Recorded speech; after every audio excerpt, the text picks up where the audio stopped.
Bien-aimés dans le Seigneur, je vous salue au nom de notre Seigneur Jésus-Christ. Que la grâce de ce Seigneur Jésus, l'amour de notre Père, Papa du ciel, et la communion du Saint-Esprit soit votre lot au quotidien. Soyez bénis, richement bénis, chers frères et sœurs, en ce jour que le Seigneur nous accorde par sa grâce.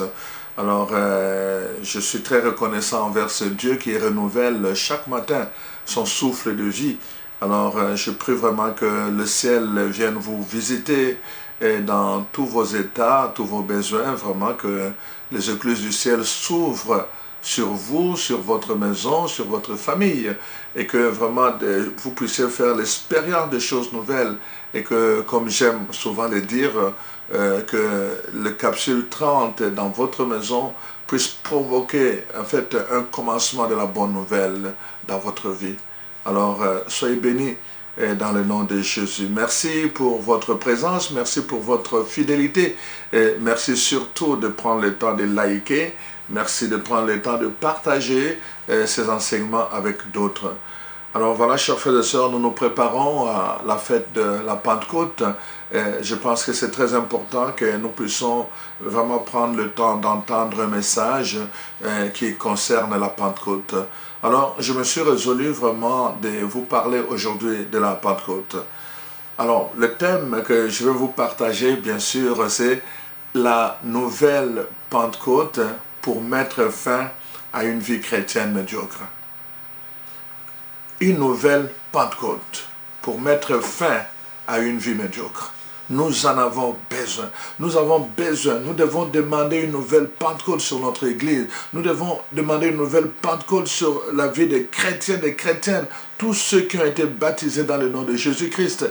Nous devons demander une nouvelle Pentecôte pour vraiment qu'après le temps de crise que l'Église a connu, et que nous avons connu, que vraiment une armée nouvelle de chrétiens, de soldats, de vaillants guerriers puisse s'élever, des gens qui se laissent guider par le Saint-Esprit, les gens qui sont puissamment fortifiés dans leur être intérieur, qui se lèvent et qui n'ont plus peur.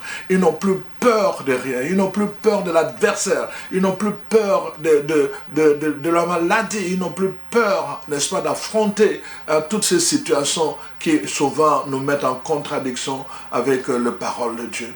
Nous croyons en Dieu, nous professons beaucoup de choses, mais quand nous faisons face à des situations, on a l'impression que le chrétien recule. On a l'impression qu'il n'y a plus de chrétiens. On cherche où sont-ils ces chrétiens qui peuvent se lever pour se tenir face à l'adversité. On cherche où sont ces chrétiens qui peuvent élever la voix, ouvrir le couloir prophétique de la grâce, de la bénédiction, de l'onction sur des enfants, des personnes malades, des personnes en difficulté. On cherche ces chrétiens-là. On a l'impression que, n'est-ce pas, ils posent problème.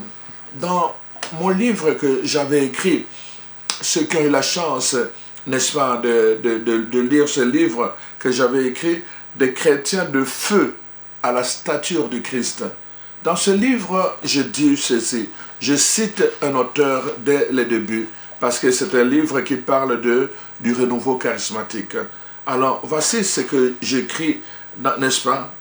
Je dis ceci, donc un auteur, William Bush, qui a écrit « Le danger du XXe siècle sera une religion sans le Saint-Esprit, des chrétiens sans Christ, des pardons sans repentance, le salut sans nouvelle naissance, la politique sans Dieu et un ciel sans enfer. » Voyez-vous, c'est ça qu'il a écrit. Donc, le danger du XXe siècle. Et c'est ça les dangers qui guettent nos églises. C'est vraiment des religions sans le Saint-Esprit.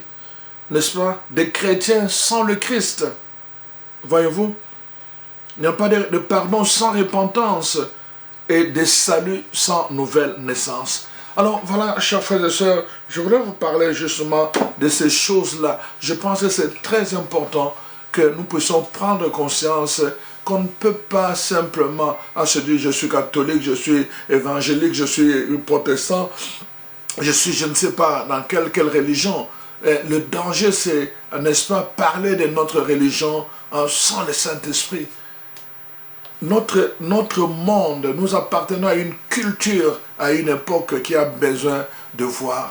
L'apôtre Paul le dit clairement, n'est-ce pas, dans sa lettre qu'il écrit aux Corinthiens, notre évangile n'a pas été simplement fondé sur la sagesse humaine, mais ça a été une démonstration de la puissance de Dieu. Notre évangile a été une démonstration de la puissance de Dieu. En d'autres termes, nous avons mis à nu la présence du Saint-Esprit. Nous avons mis à nu l'onction du Saint-Esprit. Nous avons mis à nu, comment je vais dire, tout le charisme du Saint-Esprit. On l'a mis à nu, ça veut dire que ça s'est manifesté. Notre évangile n'a pas été une affaire de discours qui empreinte de sagesse humaine.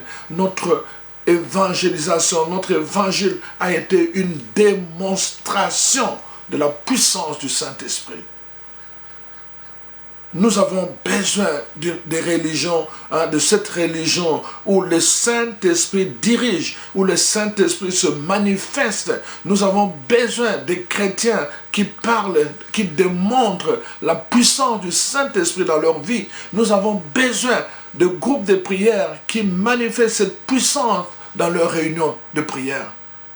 Nous avons besoin de cela.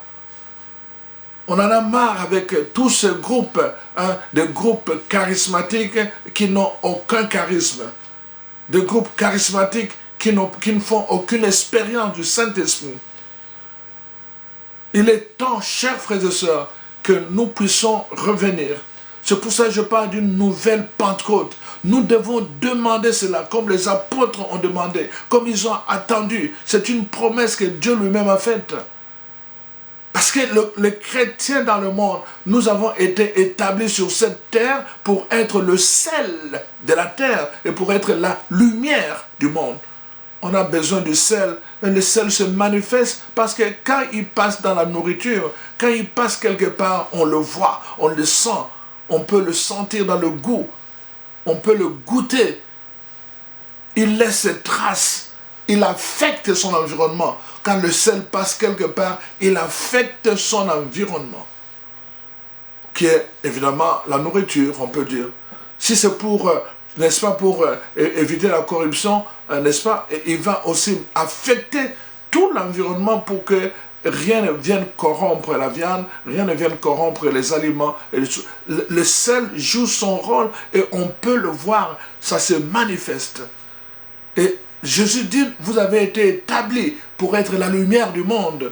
La lumière ne sert à rien pendant les jours. On n'a pas besoin de la lumière en plein midi. On n'en a pas besoin. On n'en a pas besoin. C'est ça le grand problème. Les gens sont chrétiens dans l'église. On n'a pas besoin des chrétiens dans l'église. On a besoin des chrétiens dans le monde. Dans le monde. On a besoin de la lumière dans l'obscurité. Chers frères et sœurs, réveillons-nous. Une nouvelle Pentecôte. Je prie pour qu'il y ait une nouvelle Pentecôte éclate dans le cœur, dans les groupes de prière et dans notre église. On doit arrêter d'être fade, tiède. Parce que le tiède, Dieu a dit, il va le vomir. Ou bien tu es chaud, ou bien tu es froid. Ne prends pas le nom de chrétien quand tu ne peux pas l'assumer. Ne prends pas le nom de groupe de charismatique quand tu ne peux pas assumer et manifester la puissance du Saint-Esprit. Chers frères et sœurs, revenons, soyons vrais. Soyons vrais. La vérité, c'est vraiment d'être ce qu'on dit. On porte un nom, mais on doit aussi signifier ce nom-là. Il faut que ce nom devienne signifiant quand nous le portons. Quand nous portons le nom Christ, chrétien signifie en fait quelqu'un qui porte le Christ en lui, mais qui doit aussi le manifester. On les appelait les Christophores dans l'ancien temps, au début de la communauté chrétienne. On les appelait les Christophores. Des gens qui portent le Christ dans leur vie. C'est-à-dire, ils sont quelque part, on peut voir. Pourquoi? Parce que leur façon d'aimer, leur façon de pardonner, leur façon de se mettre ensemble, leur façon de parler les uns des autres imprègne le commandement primordial qui est le commandement de l'amour. Et tout est fait par amour. Ils désirent le Saint-Esprit pour aimer, pour glorifier Dieu et pour honorer Jésus-Christ. Ils font par amour, comme Jésus lui-même a donné sa vie par amour pour les humains, alors que nous étions encore pécheurs. Alors, quand nous faisons ces choses par amour et nous demandons la puissance du Saint-Esprit, ce qui se dégage en nous, c'est le zèle. Nous devenons zélés, passionnés pour la cause du royaume de Dieu. Nous devenons passionnés pour la mission. Nous devenons, comme on le dit, les disciples missionnaires. Chers frères et sœurs, réveillons-nous, chers membres du renouveau charismatique, réveillons-nous. Nous qui portons un trésor dans des vases d'argile, mais ce trésor est précieux. Ce trésor est précieux. Nous devons veiller sur les vases. Ce trésor est précieux. Voilà pourquoi je suis venu vous dire que nous avons besoin d'une nouvelle Pentecôte. D'une nouvelle Pentecôte, ce n'est pas une affaire de fête, ce n'est pas une affaire de mémoire, ce n'est pas une affaire de calendrier, c'est une affaire d'expérience, comme je l'ai dit dans plusieurs de mes enseignements. C'est une affaire d'expérience, une affaire de relation avec le Saint-Esprit, ce qu'on appelle la communion avec le Saint-Esprit. C'est une relation. Une relation, je communie avec lui par la relation et il me transmet ses grâces, ses charismes, sa puissance. Et des choses impossibles deviennent possibles. Il m'habilite, je deviens habilité à faire des choses que je ne pouvais pas faire par moi-même. Par moi-même. Oh, chers amis, chers frères et sœurs, réveillons-nous une nouvelle Pentecôte pour que nous puissions sortir de la médiocrité chrétienne. On a assez insulté les chrétiens. On a assez insulté l'Église du Dieu vivant. À cause justement de cette médiocrité dans la vie de prêtres, dans la vie des chrétiens, dans la vie de responsables, dans la vie de tout le monde, dans la vie de groupes de prière. Hein, on parle de l'esprit d'amour, de l'esprit de bonté, de l'esprit d'adoration filiale. Aucune adoration en nous, aucun amour entre nous, les membres du même groupe, aucune compassion. Les gens, quelqu'un est en train de souffrir dans notre groupe, et on n'est pas capable de lui apporter un soutien. Et la personne va souffrir et souffrir. À un moment donné, il se sent isolé et il abandonne notre groupe et il abandonne l'église et il abandonne de croire en Dieu et il va dans la franc-maçonnerie, il va dans le vaudou et tout ça et on commence à le pointer et on commence à le critiquer et on commence à parler du mal de lui. Mais où est-ce que nous étions quand il venait demander de l'aide auprès de notre groupe? Disons-nous la vérité une fois pour toutes, chers frères et sœurs. Où est-ce que nous étions quand nous voyons ce frère, cette sœur en train de souffrir et de demander de l'aide et personne n'était capable? Pourquoi? Parce que personne n'avait le temps à donner, à consacrer dans l'adoration et dans la prière pour le bien, pour la délivrance, pour la libération, pour la guérison de cette sœur, de cette frère qui pourtant faisait partie de notre groupe de prière. Oh, chers amis, chers frères et sœurs, de groupes de prière sans le Saint-Esprit, de chrétiens sans le Christ. Voyez-vous? De groupes charismatiques sans le charisme. Nous en sommes arrivés là, malheureusement, et c'est malheureux. Voyez-vous, chers frères et sœurs? Voilà pourquoi nous avons besoin d'une nouvelle Pentecôte pour sortir de notre médiocrité chrétienne. Nous avons besoin, vous et moi, nous avons besoin d'une nouvelle Pentecôte. Tous, nous avons besoin de cela. Voici ce que la parole de Dieu nous dit dans le livre des Hébreux, n'est-ce pas, au chapitre 5. Je vais lire à partir du verset 11 jusqu'au verset 13, 14.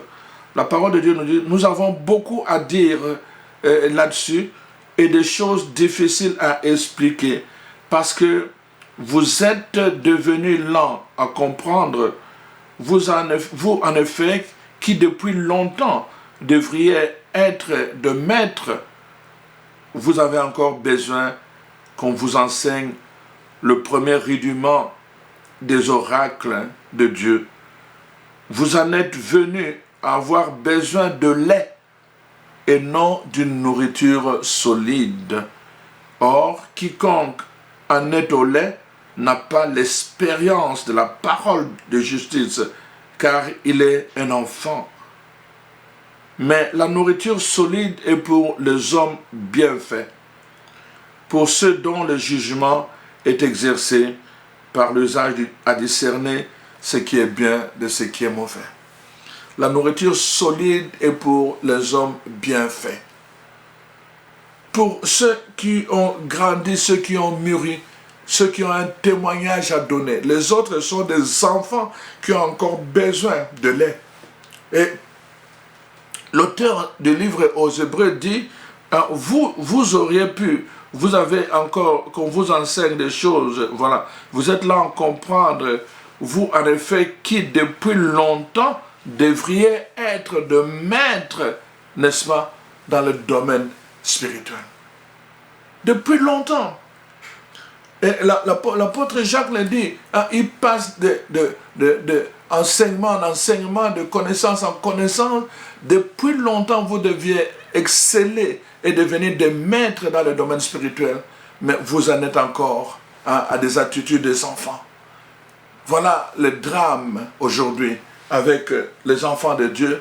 Le drame aujourd'hui avec le groupe de prière, le groupe charismatique. On en est là. On devait avoir de maîtres dans nos groupes de prière. On devait avoir des maîtres, des gens qui ont excellé, c'est-à-dire qui ont fait des expériences après tant d'années, des expériences spirituelles, et qui sont capables de venir témoigner, capables de venir manifester cette puissance du Saint-Esprit dans leur vie. Mais on a affaire à des gens qui sont devenus des bébés, sont des dépendants. Ils dépendent toujours de la prière des autres. Ils dépendent toujours, vous le savez, comment on les appelle encore, Télème, pas toujours le même, en fait, donne-moi, donne-moi. Donc voilà, n'est-ce pas? Alors donc, vous savez un peu, je pense, donc, prie pour moi, n'est-ce pas? Prie pour moi, les PPM, n'est-ce pas? Prie pour moi, PPM. Alors donc, voilà, donne-moi, c'est prie pour moi. Vous savez, on est resté là des enfants spirituels. J'aime beaucoup quand quelqu'un me dit, je suis en train de faire un jeûne de 3 jours de prière. Est-ce que vous pouvez me soutenir? Est-ce que vous pouvez m'accompagner? Mais il y a des gens, c'est toujours prie pour moi. Depuis des années qu'ils sont en train de faire l'expérience de la prière, ils sont toujours en train de dire, prie pour moi, prie pour moi. Écoutez, là, nous avons tous 24 heures par jour. Il n'y a personne qui a plus d'heures. Ces gens-là, ils privilégient leur travail. Nous tous, nous travaillons. Et au-delà du travail, moi je prends le temps de prier, je prends le temps d'étudier la parole de Dieu. Au-delà des heures de travail, je me donne ce temps-là. Vous pensez que je n'ai pas envie, moi, d'aller prendre aussi mes loisirs? Mais c'est une question de discipline et une question de priorité. Si nous voulons que le Saint-Esprit dispose de nous, nous devons garder la communion avec lui, mais tous les jours. Nous ne devons pas aller auprès de Jésus et auprès du Saint-Esprit quand nous sommes dans le besoin, et quand on n'est plus dans le besoin, on l'abandonne. Dieu n'est pas là pour nos besoins. Dieu ne veut pas d'abord être quelqu'un qui pourvoit à nos besoins. Il veut être d'abord un Père. Il veut être d'abord, le Saint-Esprit veut être un ami pour nous. Il veut être quelqu'un qui est toujours là avec nous, qui marche avec nous, qui nous guide, parce qu'il connaît les choses spirituelles. Mais nous ne devons pas l'utiliser simplement quand nous en avons besoin. Il n'est pas une chose, c'est un Dieu. Alors, chers frères et sœurs, c'est important que nous puissions adopter la bonne attitude. On ne peut pas passer toute notre vie comme ça, de réunion en réunion, de séminaire en séminaire, de formation en formation, et au bout du compte, on est toujours des bébés spirituels. Non, je m'adresse avec vous, comme Paul l'a dit, avec beaucoup de dureté, parce que nous avons besoin. L'enfantement vraiment passe par cette étape-là, parfois la douleur. Et souvent, les gens ne veulent pas enfanter à cause de la douleur. Plusieurs personnes, l'expérience vient avec la répétition, n'est-ce pas? On acquiert l'expérience en répétant les choses. Mais tu restes dans la paresse spirituelle. Tu ne veux pas prier, tu ne veux pas faire de jeûne, tu ne veux pas t'adonner à la parole de Dieu qui, n'est-ce pas, nourrit la foi. La parole de Dieu qui donne la puissance. Tu ne veux pas t'en nourrir, mais tu veux être puissant. Tu veux expérimenter la puissance, mais tu ne veux pas te nourrir quotidiennement de la parole de Dieu. Tu ne veux pas te nourrir de la communion avec le Saint-Esprit qui est l'agent de la puissance de Dieu. Comment veux-tu avoir la puissance? Chers frères et sœurs, voilà pourquoi, voyez-vous, nous avons besoin aussi de naître de nouveau. C'est-à-dire que nous devons mourir dans certaines façons d'être. Nous devons mourir dans certaines façons de faire. Nous devons mourir dans cela. Chers frères et sœurs, revenons vraiment à la parole de Dieu. Vous savez, lors de notre baptême, nous avons été baptisés au nom du Père, du Fils et du Saint-Esprit. La présence du Saint-Esprit était déjà évoquée lors de notre baptême. Et quand nous avons grandi, lors de la confirmation, n'est-ce pas, nous avons réitéré, n'est-ce pas, la puissance du Saint-Esprit. Dans la prière de la confirmation, vraiment, il est intéressant que nous puissions vraiment le dire, le répéter. Peut-être vous ne l'avez pas souvent écouté. La parole, je répète une partie de la prière de confirmation pour que vous compreniez ce que vous avez reçu le jour de votre confirmation d'abord.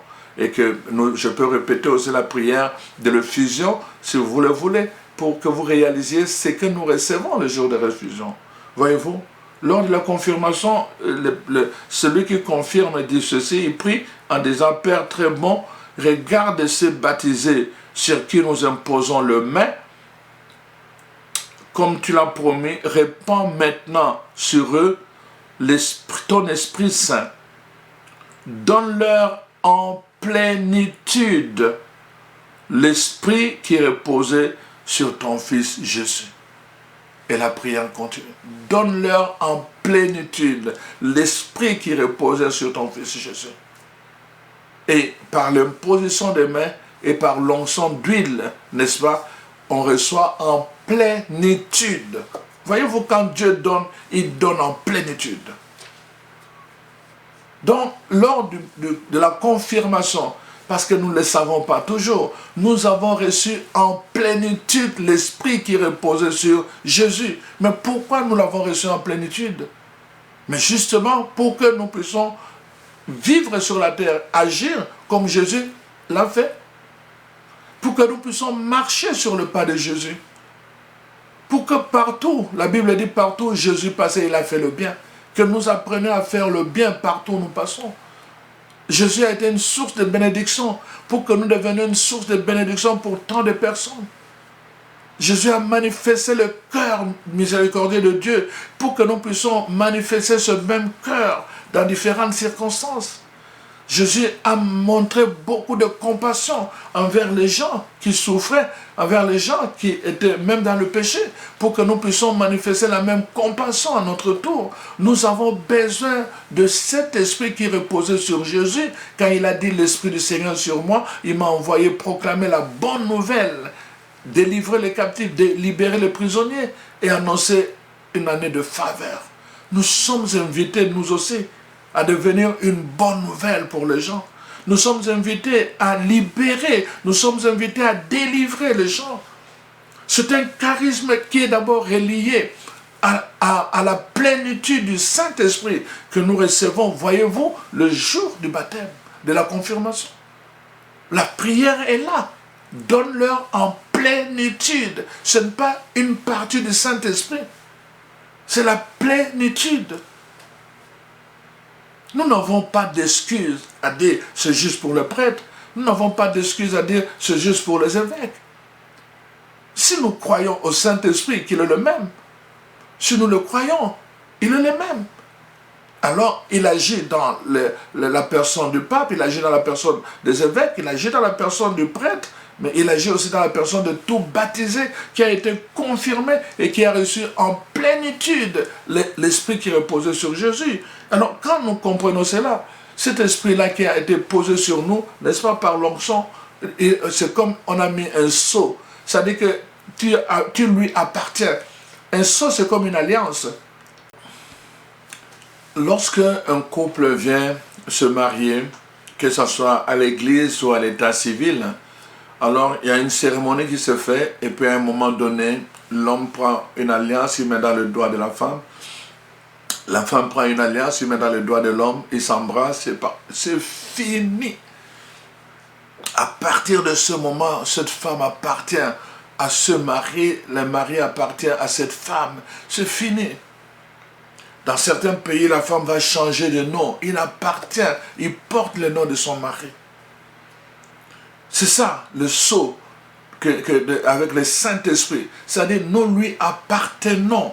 Nous lui appartenons. Si nous comprenons ces choses de cette façon-là, nous comprenons le sens de la communion avec le Saint-Esprit. Pourquoi nous devons développer une communion avec lui? C'est exactement comme un couple. Tous les jours, le couple doit nourrir leur amour. Ce n'est pas un acquis. Ce n'est pas parce qu'ils ont porté une alliance que c'est fini. Tous les jours, ils doivent nourrir leur amour par des paroles, des attitudes, des encouragements, des cadeaux, de tout ça, de temps, de vacances ensemble, de soi comme ça. C'est pour nourrir, n'est-ce pas, leur vie de couple. Et avec le Saint-Esprit, c'est la même chose. Nous devons prendre le temps pour nourrir notre relation, notre communion avec lui. Parce que nous lui appartenons. Comme dit Jésus, en dehors de moi, vous ne pouvez rien faire. En dehors de lui, nous ne sommes rien sur le plan spirituel. C'est lui qui donne la force, c'est lui qui donne la puissance. Voilà pourquoi, chers frères et sœurs, c'est important que nous puissions vraiment prendre conscience de cela. Donc, vraiment, le Seigneur, quand il vient en nous, il pose sa marque sur nous et il nous donne, quand nous commençons, n'est-ce pas, à développer cette communion, il nous donne des charismes, c'est-à-dire des dons pour que nous puissions être une bénédiction pour le monde. L'amour, n'est-ce pas, le don de l'amour, n'est-ce pas, la joie, la bonté, tous ces dons-là, le fruit de l'esprit, n'est-ce pas? Le fruit de l'esprit, je parle, il va commencer à produire des fruits en nous pour manifester sa présence en nous. Nous ne pouvons pas, n'est-ce pas, avoir la présence du Saint-Esprit et produire la haine toute notre vie. Je peux me mettre en colère, c'est une chose, mais demeurer dans cette colère qui va produire la haine et qui va produire beaucoup de choses amères au-dedans de moi, ce n'est pas le fruit du Saint-Esprit, je regrette. Quand le Saint-Esprit est en nous, il doit produire des fruits. Donc, comme je vous le disais, la bonté, l'amour, n'est-ce pas? La joie, la compassion, n'est-ce pas? Donc, vraiment, tous les fruits qui sont décrits dans Galates 5, versets 22 à 23, tous ces fruits-là, c'est produit d'ailleurs, dans le texte, c'est au singulier. C'est-à-dire que c'est juste un fruit, parce qu'il n'y a pas un autre qui doit être séparé. En réalité, c'est l'amour. Hein, j'aurai peut-être le temps d'expliquer cela. La patience, c'est d'abord l'amour qui attend, n'est-ce pas? La miséricorde, c'est l'amour qui pardonne. Donc, tout le temps, c'est l'amour. La compassion, c'est l'amour qui comprend, n'est-ce pas? Donc, tout le temps, c'est l'amour. C'est l'amour. C'est pour cela qu'on appelle ça le fruit, au singulier. Parce qu'à l'intérieur de l'amour, il y a tout le reste qui sont dit, n'est-ce pas? Donc, la joie, c'est l'amour qui est en jubilation. Voyez-vous? Donc, c'est ça le fruit, c'est l'amour. Mais alors, donc, c'est pour cela que la parole de Dieu dit, faites tout par amour. Mais le premier amour que nous devons développer, c'est l'amour pour Dieu, l'amour pour la Trinité, le Saint-Esprit. Et alors, cet amour nous entraîne à le rechercher, à avoir besoin de sa présence, de son intimité tous les jours. Alors, nous nous retirons parfois, comme un couple se retire. Nous nous retirons pour parler comme des fiancés qui se mettent à parler jour et nuit, des longueurs de heures, et ils ne s'en rendent même pas compte. Avec le Saint-Esprit, nous devions développer la même attitude, le même besoin, le même désir du cœur. Le désir de développer cette intimité, à parler avec lui. On peut prier, n'est-ce pas? Et avec des mots, on peut prier. Quand on est seul, on peut prier en langue. On peut chanter en langue quand on est seul. Donc on communique. Le plus important, c'est de développer cette intimité avec le Saint-Esprit. Sans cette intimité, nous sommes nuls dans le domaine spirituel. Voilà pourquoi la Bible dit, tu peux paraître vivant sur le plan, faire beaucoup de choses. Il y a des gens qui vont faire de grandes choses pour Dieu, mais ils le font sans Dieu. La bénédiction de Dieu n'est pas là. La présence de Dieu n'est pas là. La puissance de Dieu n'est pas là. Mais ils font beaucoup de choses. Qu'est-ce qui manque vraiment aujourd'hui dans notre église? Il y a des gens qui ont des titres, des doctorats, il y a les études, il y a l'argent, il y a les moyens, il y a des structures. Tout cela, on en a. Mais pourquoi on a encore de problèmes? Parce qu'il manque quelqu'un. L'agent de transformation, c'est le Saint-Esprit. Nous pouvons avoir de l'argent, nous pouvons avoir des diplômes, nous pouvons avoir des structures, nous pouvons avoir tout ce que nous voulons. Si l'agent de transformation de cœur n'est pas là, tout cela ne produira absolument rien. Ça sera des châteaux en Espagne, c'est-à-dire des structures qui vont comme de feux de paille. Ça va s'élever et puis après ça s'effrite. C'est fini. Voilà pourquoi, chers frères et sœurs, nous devons dire non à la médiocrité spirituelle. Nous devons dire non à la médiocrité spirituelle. Parce que plusieurs chrétiens, même après justement cette plénitude du Saint-Esprit qu'ils ont reçue par la confirmation, n'est-ce pas, semblent encore spirituellement sous-développés.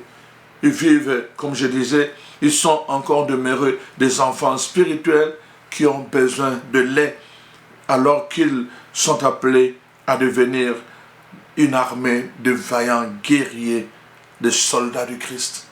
Nous sommes appelés à devenir des soldats du Christ, des guerriers pour la cause du royaume, n'est-ce pas? Alors, contre une vie spirituelle, n'est-ce pas, vide, insignifiante, plate, une vie spirituelle médiocre, n'est-ce pas? Nous avons besoin d'une nouvelle Pentecôte.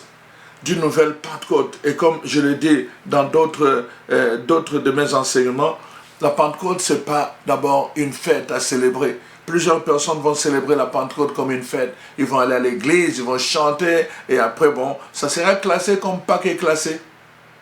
Ils vont les classer comme Pâques. On a célébré Pâques, bon, c'est fini. Maintenant, on attend la Pentecôte, c'est fini. Et puis après, on passe au temps ordinaire. Et puis c'est comme ça. Et puis après, on revient encore. Non. Sur le plan spirituel, la Pentecôte, ce n'est pas d'abord une fête.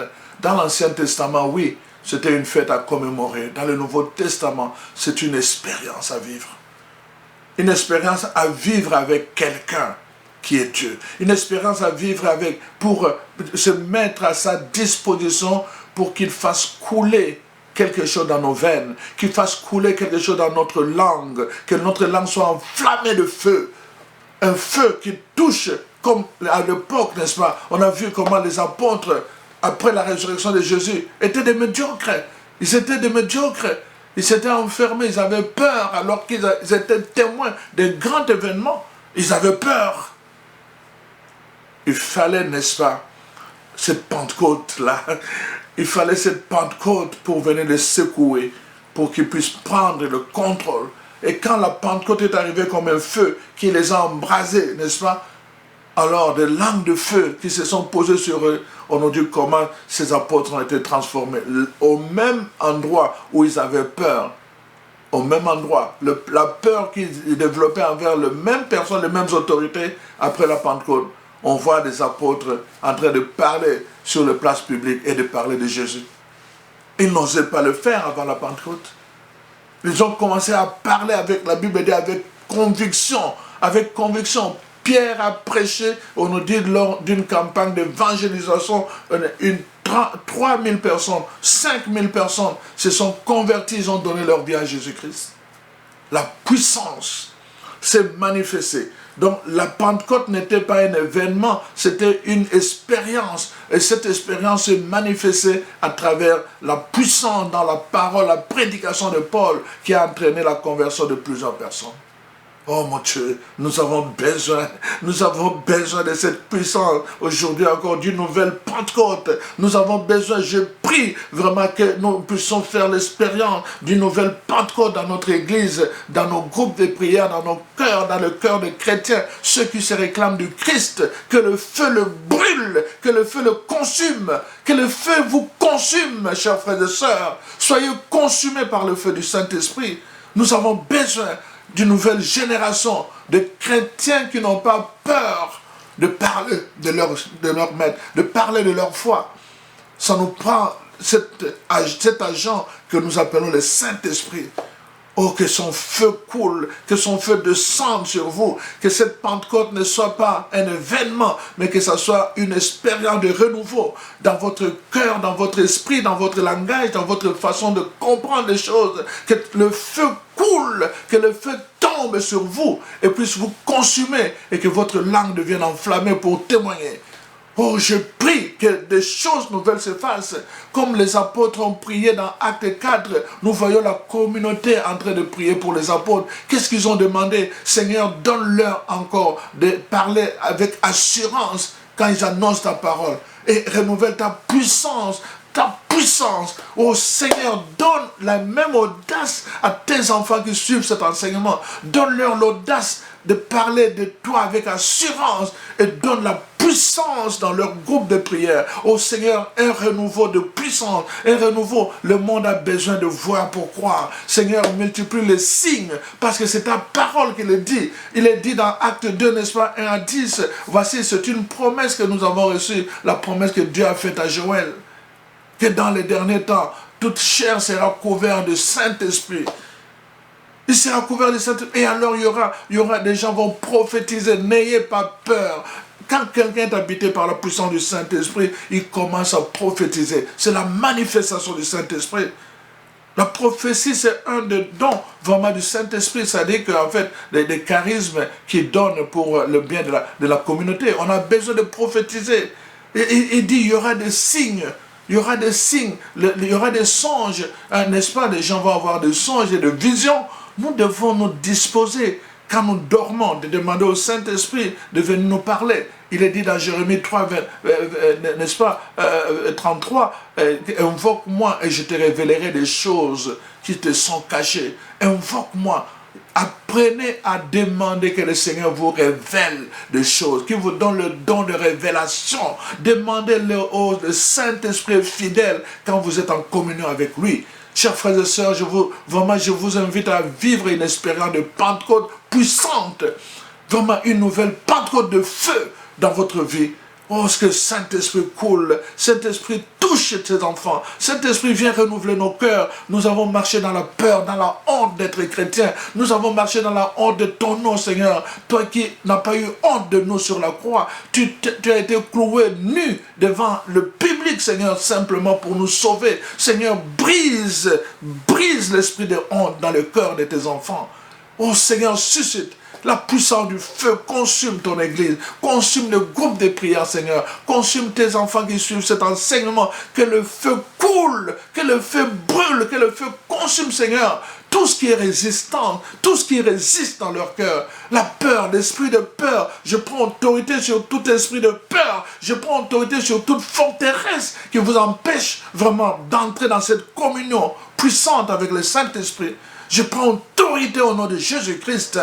Oh, que la puissance du Saint-Esprit se déploie dans votre vie. Que la puissance, on est fatigué. On est fatigué d'être une minorité à recevoir des demandes d'une majorité. On a besoin de la multiplication des témoins de feu. On a besoin de la multiplication des apôtres de feu. Oh Seigneur Saint-Esprit, je te prie, merveilleux Saint-Esprit, touche de cœur, toi qui es le Dieu de l'impossible, rends possible des choses impossibles dans la vie. Touche le cœur Que ta puissance se déploie à travers des signes, des miracles, Seigneur. Que les gens voient encore que tu es vivant, que tu es puissant, que tu agis comme tu agis au commencement, Saint-Esprit. Je te prie, Saint-Esprit, viens toucher, suscite de nouveaux pasteurs, de nouveaux apôtres de feu. Suscite, Seigneur, de nouveaux témoins de feu dans nos groupes de prière, dans notre église, dans notre monde, Seigneur. Et qu'il y ait une armée, Seigneur, Saint-Esprit. Merveilleux Saint-Esprit, je te prie, parce que tu es le même, viens renouveler nos cœurs, viens renouveler notre esprit, que nous ne puissions pas nous conformer à la manière du monde, à la peur du monde, mais que nous puissions être renouvelés dans notre être intérieur et que nous puissions être puissamment fortifiés par toi, Saint-Esprit. Que ton onction coule de nouveau. Que ton onction coule de nouveau sur toutes les personnes qui te cherchent en vérité, Saint-Esprit. Que cette Pentecôte soit vraiment une Pentecôte de feu. Que cette Pentecôte soit une Pentecôte de renouveau dans tous les aspects de la vie de l'Église et des enfants d'Église, Seigneur. Oh Saint-Esprit, merveilleux Saint-Esprit, je t'en prie. Saint-Esprit, je te prie pour cette génération. Puis vois que tu es vivant, que tu n'es pas une histoire, que tu n'es pas simplement une fête, mais tu es une personne, une réalité, une puissance qu'il doit rencontrer, qu'il doit expérimenter de par la communion avec toi. Merci Saint-Esprit. Merci Saint-Esprit de passer dans la vie de mon frère. Merci Saint-Esprit de passer dans la vie de ma soeur et de consumer toute semence qui n'est pas de Dieu. Je brise par l'autorité du nom de Jésus-Christ toute forteresse qui a empêché le groupe de prière d'exceller dans le charisme du Saint-Esprit. Je prends autorité au nom de Jésus-Christ, que soit brisée toute forteresse dans la vie des enfants de Dieu, des chrétiennes qui nous suivent à travers cette capsule. Ô Seigneur, que toute forteresse qui les empêche, qui les garde dans la peur, de forteresse de peur, de forteresse de préjugés, de forteresse de division, de forteresse de haine, je le brise, je prends autorité, que soient brisées toutes ces forteresses au nom puissant de Jésus-Christ. Merci Saint-Esprit, maintenant coule, souffle ton esprit, souffle Seigneur, que les ossements desséchés reçoivent de nouveau la vie, que tout ce qui était desséché dans la vie de tes enfants, que tout ce qui était desséché dans la vie de l'Église reçoive de nouveau la vie. Oh Saint-Esprit, Kumarachente Keria, Rababarashinta Kumarashiria, Robabarachente Keria, Rimachinte Keria, Amalachiria, Robabarachente Ke, Robabarachente Ke, Kruchemiria. Ah Saint-Esprit du Dieu vivant, tu es le Dieu, le souffle, l'agent transformateur, Saint-Esprit. Nous faisons confiance en ta présence.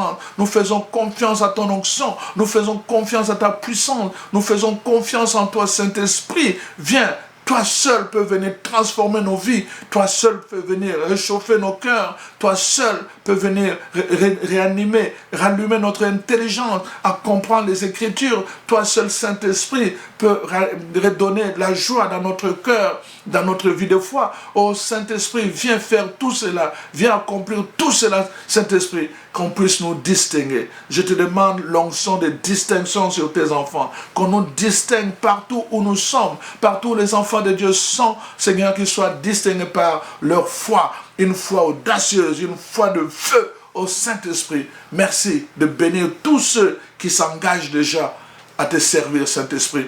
Je merci de continuer à bénir tous ceux qui sont déjà en communion avec toi. Multiplie encore tes œuvres.